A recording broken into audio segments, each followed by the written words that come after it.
thing. I don't like swearing during sex. Hey folks, how's it going? Hopefully you guys had a fantastic day. This is Jimmy Carr's top 20 most offensive jokes. I do not know how many of these I've heard before because I've watched some of Jimmy Carr's stuff. I believe there was one I did call it the riskiest jokes. I'm not sure how many of those are going to be in this compilation because you know a compilation is there's usually some type of crossover, so we'll definitely see. But this has been getting recommended a lot lately, so I definitely want to check it out. So let's just go ahead and jump into it, folks. We'll talk about it more at the end. Pope Benedict. Incidentally, he's called Pope Benedict because he comes with a hollandaise sauce. Hang on, that's not a hollandaise sauce. Benedict. As head of the Catholic Church, Pope Benedict is the boss of every Catholic priest in the world. He's effectively king of the pedos. No. I read about a Catholic priest that exposed himself, so they defrocked him. They don't help themselves, do they? Well, they do, that's part of the problem. Wetting your bed is embarrassing as a child, but as an adult, wetting a child's bed is mortifying. It's almost impossible to explain that shit away. In Palestinian passports under occupation, do they just put Israel? It's only there to test where the Guardian readers are sitting. No further questions, back to the knob gags. Did you see the story about Gary Glitter? There was a GCSE music question about Gary Glitter. Gary Glitter. How bad's that? How bad's that? A GCSE music question about a Gary Glitter song. Because if there's one artist you don't want associated with the phrase, shh, turn over, you've got an hour. I'm guessing he's a pedo. A musician who's a pedo. I've never heard of Gary Glitter. But him saying that I should probably leave Glitter alone. He just wants to settle down and have kids. Yeah, pedo. I had a similar thing with Hurricane Sandy. You remember Hurricane Sandy that devastated the eastern seaboard of America? All I wanted to say was it was the worst thing to hit New York since those two planes. No, I have to upload this today. Got it right on that one. A lot of people like to smoke On cigarettes 9/11. after sex, but you can't buy cigarettes until you're 16, so I have to get them for both of us.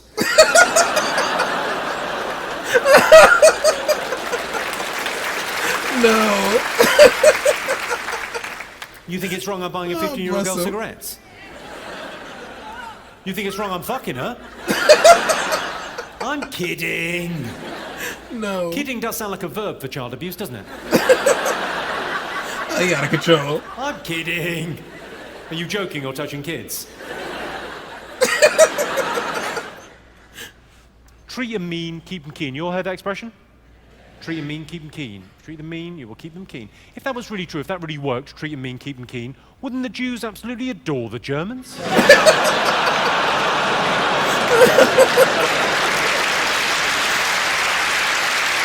Really?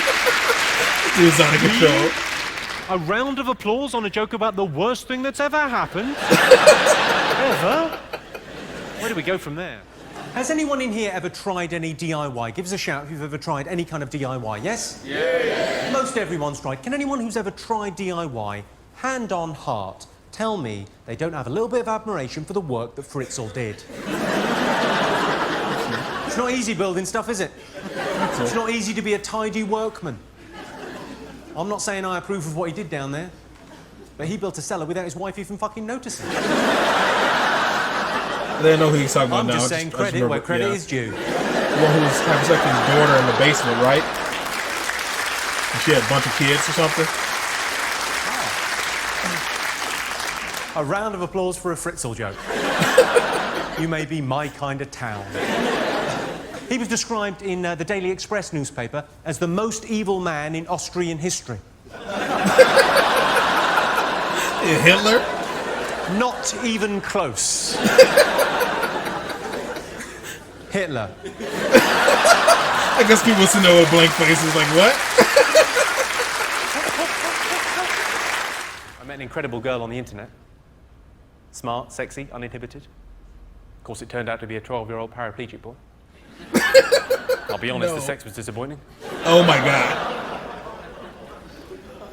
Oh. I think we've reached a barrier there, haven't we? Then people drew back a little bit. We'll laugh at that and nothing more. Well, fair enough. Right, well, I feel we've warmed up. Let's try some properly offensive jokes, see how we get along. 99% of women kiss with their eyes closed, which is why it's so difficult to identify a rapist.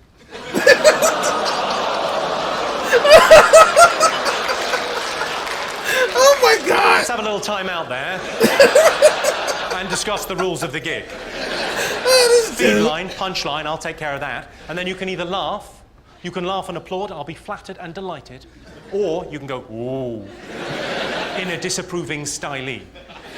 What you can't do is laugh, applaud, then look round and go, ooh. Not having that. Is this okay? Let's give it a go. I saw a headline in the Evening Standard. It said, football rapist quiz. I thought, was that story or a competition? Why not suggest fucking in the disabled toilets? That's what they're for. That's why they've got that handrail for more exotic positioning. Don't give me that look. In my defence, when I was in there, I was fucking a cripple.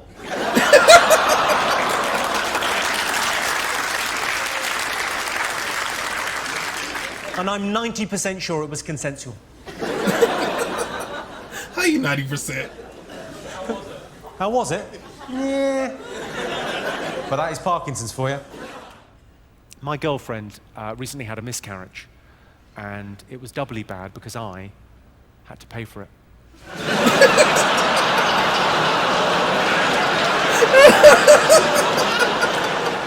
That feels like we're getting somewhere. And I realise an abortion can be a very upsetting thing for a woman. But at the same time, who doesn't get a little confidence boost when they lose a bit of weight? Right, let me try and offend you. All right, when I was at school, a mate of mine got caught wanking in the showers. Nothing? Well, it ruined the school trip to Auschwitz. Here's the thing, I don't like swearing during sex. Who wants to hear that kind of language, especially from a child?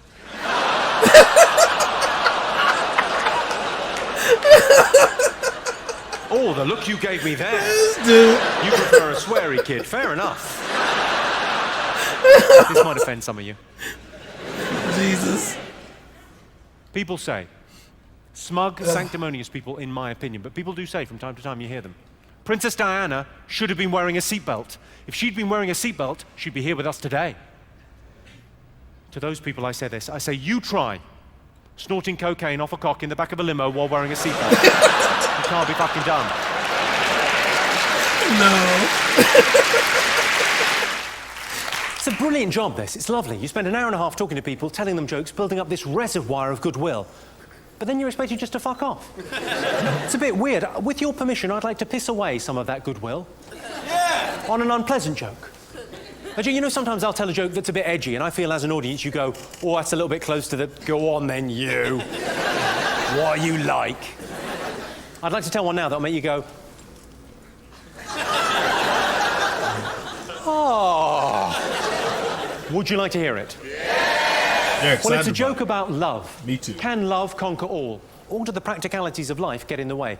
Well, a great example of this is May to December relationships. Relationships where there's a bit of an age gap. Can love conquer that divide? Or does life get in the way, the practicalities? There's probably as many different opinions as there are people in this room. Here's my opinion, for what it's worth. I think you know a girl is too young for you if you're having to make the aeroplane noise to get your cock in her mouth. Here comes the train into the tunnel.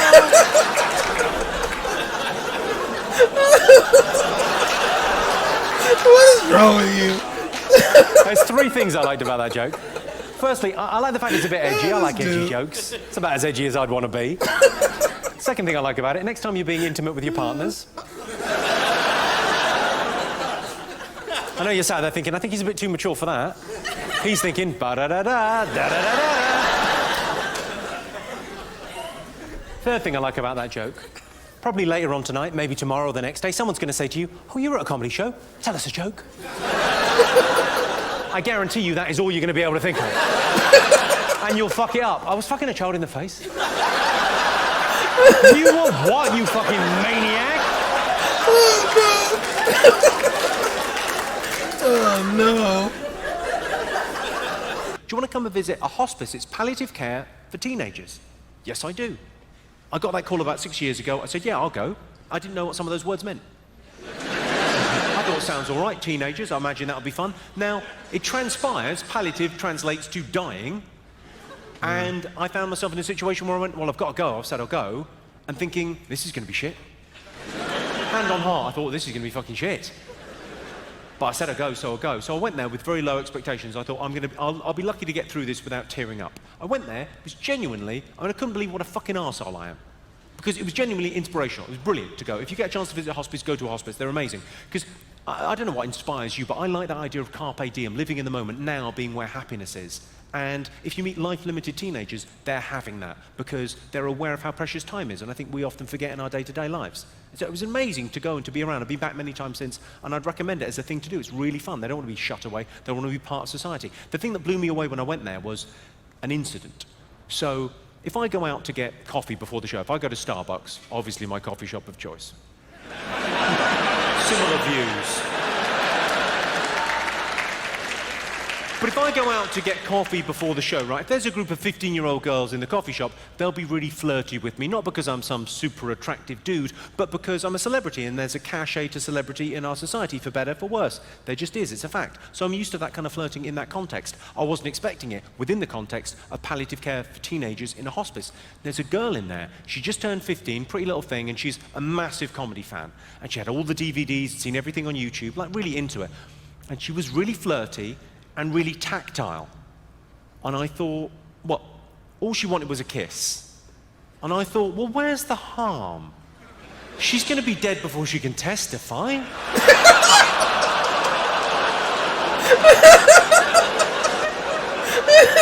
can see you think that's bad. Oh my but God. I can make that worse. With just 2 words. True story. Oh no. It is a true story, it just happens to be about a different Jimmy. No. Is somebody's wiener or another person named Jimmy? I'm gonna How'd go you with make wiener. a gay fuck a woman? Shit in her cunt.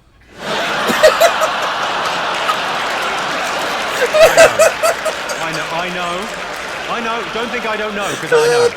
I know. There's no use giving me a look as if I didn't pay £25 to listen to this film. Because you did, and you know you did. Oh no. Treat them mean, Bless keep them them. keen. That's what they say, isn't it? Treat them mean, keep them keen. But I think you've gone too far if you're using a Stanley knife. Of course, a lot of women stay with their men, even if their men hit them. A lot of women will stay with their husbands, even if their husbands beat them. I tell you what they need. A slap. Where's your self-esteem? Silly cow. She was tiny. Of course, the thing people never say about domestic violence, and it strikes me as being just so very obvious, but people never say this about domestic violence, is just how fucking stupid it is. I mean, you're hitting your wife. It's your wife. You might as well key your own fucking car. Think about it. You don't like her now, you're not going to like her anymore with 2 black eyes and a bit of a face on, are you? This dude. There are places in the country where that's just a joke. I did that joke in Preston, it was like marriage guidance. It got a round of applause. Well, I thought it was a round of applause, it was actually people hitting their wives. No. I don't want to make a big deal of this, but I recently adopted a newborn African child. He was just £7, plus postage and packing. That's how they get you. If only they'd put holes in that box. Oh my God. And that is the joke, interestingly, that Richard Curtis said was a bit much for the comic relief gig. No. Yo, that was excellent, man. I appreciate you guys recommending this. That was really, really good. That dude went in for sure. That was really good. I haven't watched any Jimmy Carr in a while. I think the last time I did was the one that I stated earlier, and there was no crossover. I'm surprised. I thought I would have heard at least one of these jokes before. I never heard any of these before, so that's good. No crossover. But yeah, man, this is really good. Definitely recommend more. I enjoyed this. This is fantastic. This dude is out of control. All his jokes are hilarious. I'm pretty sure he pees a lot of people off with these jokes, but I enjoyed them. I thought they were fantastic. The joke he told about like Israel and Palestine, I'm like, dude, all like, I mean, they're always like at each other's neck, but what's going on now over the past, it's been 3-4 months or whatever. And then also the 9/11 joke with today being 9/11. I'm like, oh, dude. Oh man, this was really, really good. I enjoyed it. Oh man, hopefully you guys have a fantastic day. Hopefully you guys are happy, safe, and healthy. I'll see you in the next one. Later.